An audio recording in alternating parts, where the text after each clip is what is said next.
Il existe un aspect de la psychologie féminine que la plupart des femmes ne reconnaîtront jamais ouvertement. C'est une vérité dérangeante, qui contredit totalement l'image qu'elles projettent dans la société. Si on la révélait lors d'un dîner familial, cela choquerait et provoquerait un rejet social immédiat. Pourtant, cette réalité est tangible et observable. Une fois que l'on saisit la complexité psychosexuelle de l'esprit féminin, il devient impossible de prendre au pied de la lettre tout ce qu'elles déclarent sur ce qui les attire. Ce qu'elles expriment à voix haute et ce que leur imagination explore dans l'intimité sont deux mondes distincts. Dans ces moments privés, loin des regards, elles ne sont pas simplement pures ou innocentes comme la culture dominante tend à le faire croire. Elles possèdent une part sombre et sauvage, une facette de leur désir qui, bien que dérangeante pour certains, est profondément authentique. Il est important de préciser, il ne s'agit pas de manquer de respect, mais de reconnaître cette complexité. Les femmes ont des désirs intenses que la société tente de réprimer, parfois même elles-mêmes en ont assez de les posséder. Ces désirs peuvent aller à l'encontre des idéaux modernes de féminisme ou de comportement correct. Comprendre cette dimension permet à un homme d'accéder à une compréhension du psychisme féminin que peu de personnes possèdent réellement. Une illustration frappante se trouve dans la littérature populaire. Prenez le phénomène 50 Shades of Grey, des millions de femmes ont acheté et lu cette histoire de domination sexuelle et obsession. Dans le monde réel, elles rejetteraient un tel comportement, mais dans l'univers imaginaire, ces dynamiques fascinent et excitent. Cela révèle un écart saisissant entre leurs déclarations publiques et leurs fantasmes privés. Ce phénomène s'étend au-delà d'un seul succès commercial. Le genre du monstre érotique a explosé ces dernières années. Des romans où les héroïnes rencontrent des créatures surnaturelles ou monstrueuses dans des situations érotiques intenses. Ces créatures incarnent une masculinité brute, puissante et non civilisée, exactement ce que beaucoup d'hommes contemporains ne peuvent plus incarner. Le monstre, dans ces récits, agit sans demander de permission, représentant le pouvoir et le danger pur.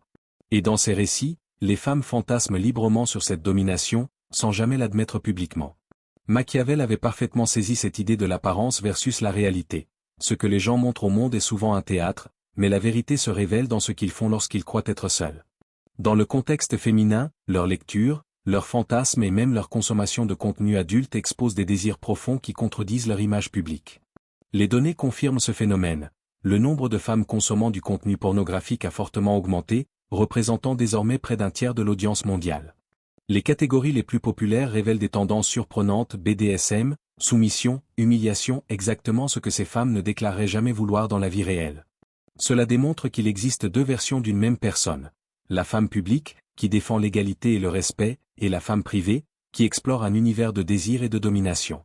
Dans l'intimité, la femme privée recherche l'homme qui incarne le pouvoir et la domination, pas l'homme civilisé et prévisible.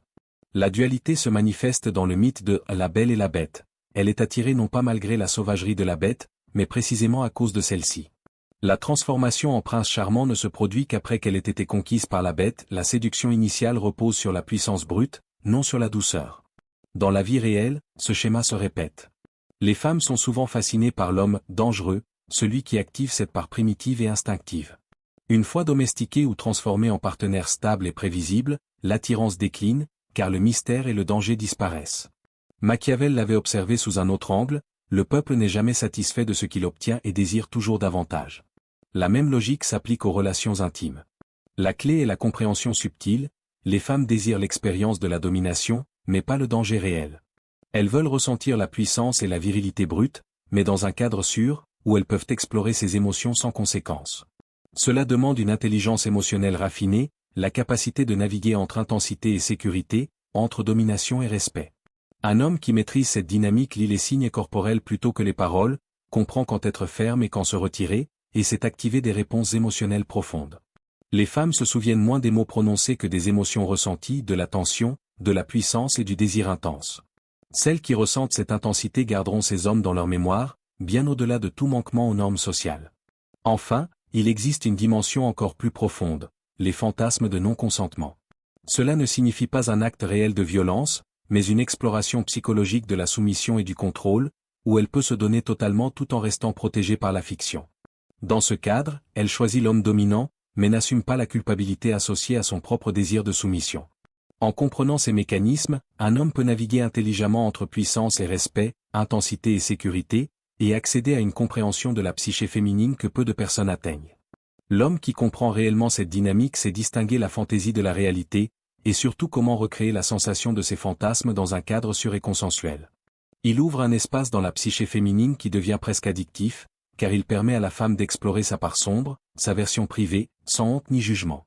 Beaucoup d'hommes se trompent totalement sur ce qui attire les femmes. Ils pensent qu'un physique parfait, des muscles, un visage harmonieux suffisent à assurer le succès. Certes, l'apparence a un rôle, mais ce n'est pas ce que l'on croit.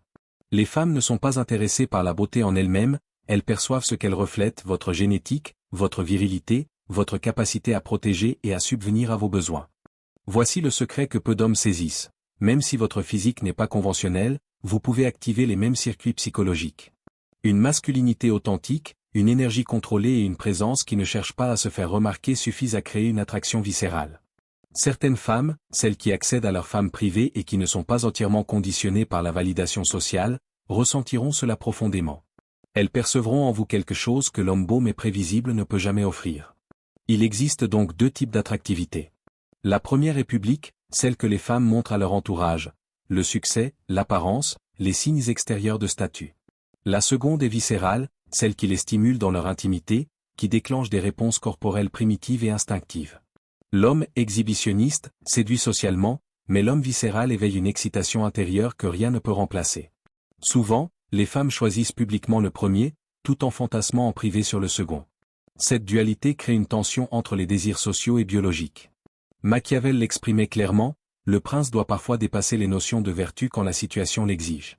Appliqué à la dynamique féminine, cela signifie ne pas se laisser guider par ce que la femme dit qu'elle veut, mais comprendre ce dont elle a réellement besoin. Si elle affirme vouloir de l'égalité, mais que son corps réagit à la dominance, il faut savoir lire et répondre à ces signaux. Ce n'est pas une question de violer le consentement, mais de naviguer entre ses mots et ses réponses corporelles. L'homme qui ignore ces signes et se limite aux paroles devient le gentil garçon, frustré, incapable d'obtenir ce qu'il cherche. Les femmes, elles, possèdent des coins sombres dans leur psyché, des désirs qu'elles n'admettront jamais publiquement.